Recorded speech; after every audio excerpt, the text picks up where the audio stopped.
Nous continuons notre deuxième livre des Maccabées, un livre adressé aux Juifs de la diaspora qui ont les yeux fixés sur Jérusalem, et ce qui se passe à Jérusalem doit servir pour eux de consolation, eux qui sont restés en terre d'exil.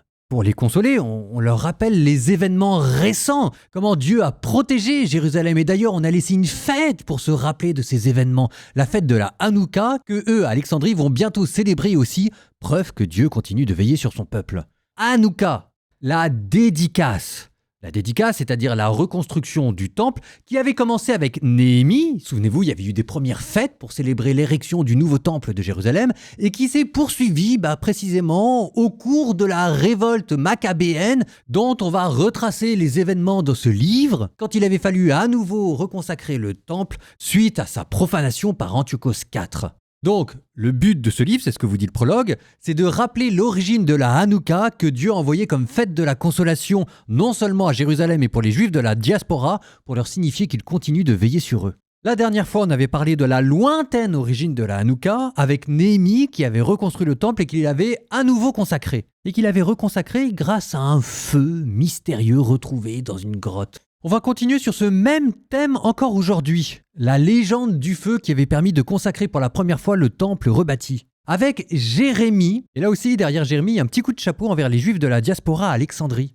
Souvenez-vous, Jérémie voulait rester en Israël, et à un moment donné, les Juifs ont eu peur parce que, de manière un peu bête, ils avaient tué le gouverneur établi par les Babyloniens, et devant la peur d'une représaille à venir de la part de Nabuchodonosor, ils avaient préféré partir se réfugier en Égypte, et ils avaient emmené avec eux Jérémie. Donc Jérémie, l'exil, tout ça, ça parle aux Juifs d'Alexandrie. Donc ce sera la première partie de la lecture, la légende du feu liturgique par Jérémie. Et puis ensuite, on aura un deuxième prologue pour expliquer comment est-ce que le livre a été construit. Ce deuxième livre des Maccabées est un peu lent à se mettre en place, je vous l'accorde. Ça ne l'empêche pas d'avoir du charme. 2 Maccabées, chapitre 2.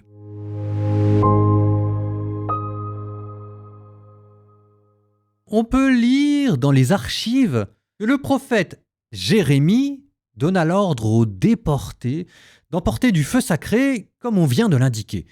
Après avoir donné aux déportés un exemplaire de la loi, de ne pas oublier les décrets du Seigneur et de ne pas laisser leur esprit s'égarer au spectacle des statues d'or, d'argent, revêtues de leur parure.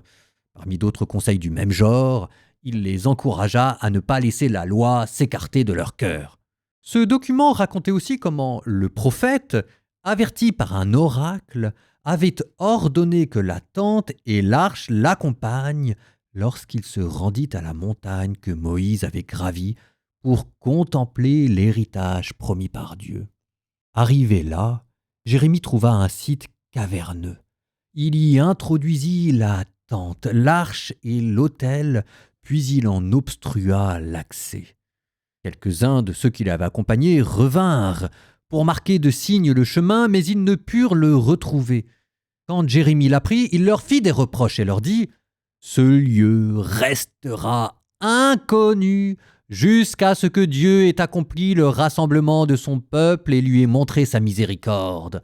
Alors le Seigneur fera de nouveau voir ces objets. Alors la gloire du Seigneur se manifestera, ainsi que la nuée, comme elle se montrait au temps de Moïse. Et lorsque Salomon adressa une supplication pour que le lieu saint soit magnifiquement consacré. » Le document rapportait aussi comment Salomon, cet homme plein de sagesse, offrit un sacrifice pour la dédicace et l'achèvement du temple.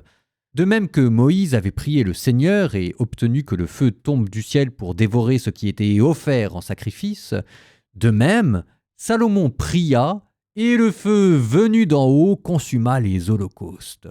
Moïse avait dit « C'est parce qu'il n'a pas été mangé que le sacrifice offert pour le péché a été consumé par le feu. » Comme Moïse l'avait fait, Salomon prolongea la fête pendant 8 jours. Les mêmes faits étaient relatés dans les archives et les mémoires de Néhémie, où l'on racontait en outre comment celui-ci constitua une bibliothèque en rassemblant les livres concernant les rois et les prophètes, les œuvres de Juda et les lettres des rois concernant les dons. De la même façon, Juda, lui aussi, a rassemblé tous les livres dispersés à cause de la guerre qu'on nous a faite. Ils sont maintenant à notre disposition. Donc, si vous en avez besoin, Envoyez des gens qui vous les rapporteront. Nous allons bientôt célébrer la purification du temple, et c'est pour cela que nous vous écrivons. Il serait bon que vous célébriez, vous aussi, les jours de cette fête. C'est Dieu qui a sauvé tout son peuple et qui a donné à tous l'héritage, la royauté, le sacerdoce et la sanctification, comme il l'avait promis par la loi.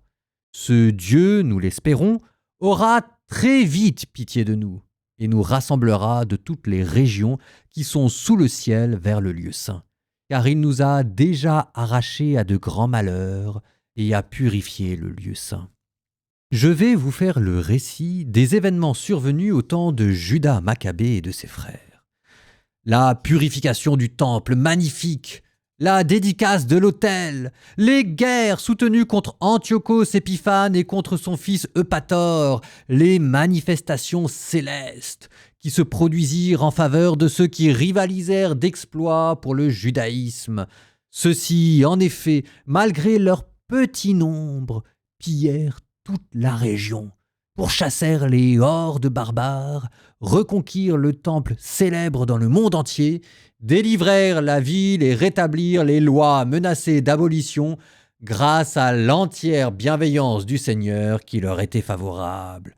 Tout cela, Jason de Cyrène l'a exposé en 5 livres, que nous allons tenter de résumer en un seul ouvrage. En effet, devant les flots des chiffres et la difficulté qu'éprouvent ceux qui veulent pénétrer dans le récit détaillé de cette histoire à cause de l'abondance de la matière, nous avons eu le souci de faire une œuvre agréable pour qui aime lire et commode pour qui préfère retenir les choses par cœur. Une œuvre utile à tous les lecteurs, quels qu'ils soient. Mais pour nous, qui avons entrepris ce pénible travail de résumé, la tâche, loin d'être aisée, nous coûta sueurs et veilles.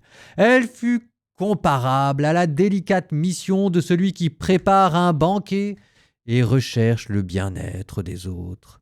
Pourtant, en raison de la reconnaissance d'un grand nombre, nous supporterons volontiers ce pénible travail. Laissant à l'auteur des 5 livres le soin d'entrer dans les détails de chaque événement, nous nous efforcerons de tracer les grandes lignes du résumé. L'architecte d'une maison neuve doit surveiller l'ensemble de la construction, tandis que le peintre et le décorateur doivent rechercher ce qui convient à l'ornementation. Il en va de même pour nous, me semble-t-il. Pénétrer dans le sujet, faire le tour des questions, examiner avec soin tous les détails, cela revient à celui qui, le premier, écrit l'histoire.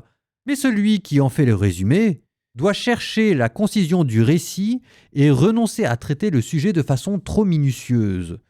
Commençons donc ici notre récit, sans rien ajouter de plus à ce qui vient d'être dit, car il serait absurde d'être prolixe dans les préambules de l'histoire, mais concis dans l'histoire elle-même.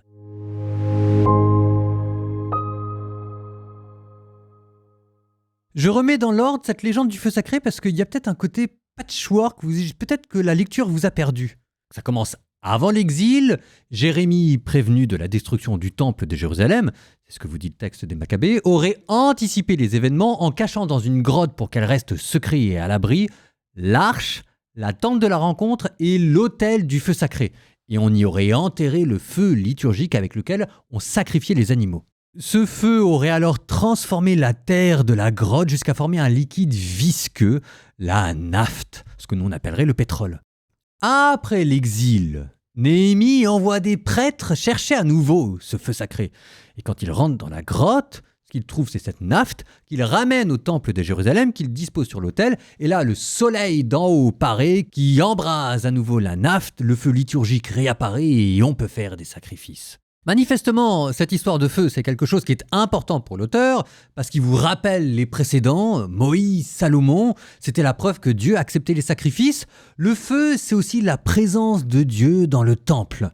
Bon, très bien, mais alors dans ce cas-là, pourquoi avoir raconté cette histoire à l'envers ? Pourquoi avoir commencé par raconter la redécouverte de ce feu par Néhémie, pour ensuite après nous expliquer comment est-ce que Jérémie l'avait caché ? Eh bien, parce que ça permet de mettre en relief non pas la redécouverte du feu, mais pourquoi Jérémie l'avait caché. Et dans la tête de Jérémie, Ce lieu était fait pour rester secret, et c'est pour ça qu'ils s'étaient énervés quand il y avait des prêtres qui avaient commencé à marquer l'endroit, et Jérémie leur avait dit « Non, non, non, non, c'est pas aux hommes de redécouvrir l'endroit, c'est Dieu qui le manifestera à la fin des temps. » Et ce qu'il avait caché, c'était l'arche, la tente de la rencontre et l'autel des encens. Ce qui veut donc dire que la redécouverte par Néhémie, c'est pas tout à fait ce que Jérémie avait prévu. Alors il se trouve que le liquide que Néhémie avait retrouvé, Dieu avec le soleil venu d'en haut, symbole de sa présence, à nouveau le transforme en feu. Ça veut dire que Dieu accepte la redécouverte de ce feu. Et ça n'empêche que il y a une petite ambiguïté. Alors creusons cette ambiguïté. Quand Jérémie avait caché l'arche, la tente et l'autel des encens, il avait donné comme testament spirituel de ne pas laisser la loi de côté et de suivre les décrets du Seigneur. Ce qui veut donc dire que le vrai feu que Dieu laissait au peuple juif, c'était pas un feu matériel, c'était pas la tente de la rencontre, c'était pas l'arche de l'alliance, ça ce sont des objets, mais c'est la loi. Et avec la loi, la ferveur à suivre la loi. Alors tout ça, c'est très beau, mais on se dit, c'est des légendes. Alors d'abord, pas dit que ce soit des légendes, et puis ensuite il y a un message pour les juifs de la diaspora qui, s'ils ne peuvent pas se rendre à Jérusalem pour voir le temple, peuvent au moins le réconfort d'avoir dans leur cœur, dans la loi, le feu de la présence divine. Et puis, ce que ça veut dire aussi, c'est que au moment où on célèbre la restauration du temple, sa purification, la fête d'Hanouka, ce que ça veut dire aussi, c'est que, attention, il ne faudrait pas non plus idolâtrer le temple. Le feu, la présence divine, c'est autre chose, c'est pas simplement un bâtiment. Donc, ce livre commence de manière étonnante par une légère hésitation. Oui, il y a une petite hésitation. Est-ce qu'on est bien en train de suivre l'esprit prophétique de Jérémie? Et par quel mystique l'a-t-on remplacé? Une petite hésitation qui se retrouvait dans le deuxième prologue, où l'auteur nous expliquait comment il avait composé son ouvrage. Il vous disait qu'il avait tout résumé, parce que, attention, si jamais on regarde toute l'histoire, il y avait tellement de détails qu'on risque d'oublier l'essentiel. Ah, là aussi, il y a un caveat. Attention à votre manière de lire le livre des Maccabées, vous dit l'auteur. Il y en a beaucoup qui se sont laissés tromper, charmés qu'ils étaient par les détails et qui sont passés à côté. Nous voilà prévenus, un livre qui sera peut-être plus difficile que les autres à décrypter. Au nom du Père et du Fils et du Saint-Esprit, Amen. Seigneur, donne-moi le feu de la ferveur, donne-moi le feu de ta loi, le feu de ta charité, puisque ta loi me commande d'aimer, de t'aimer par-dessus tout et d'aimer mon prochain comme moi-même. Fais que j'aime ton commandement, qu'il brûle en mon âme comme un feu sacré et que la boue de mon péché, comme une naphte et liquide visqueux, par le soleil de ta présence, devienne flamme, devienne consécration, devienne onction céleste et joie, devienne en mon corps le temple de l'Esprit Saint et en mon cœur le lieu de ta grâce et de ta présence. Amen.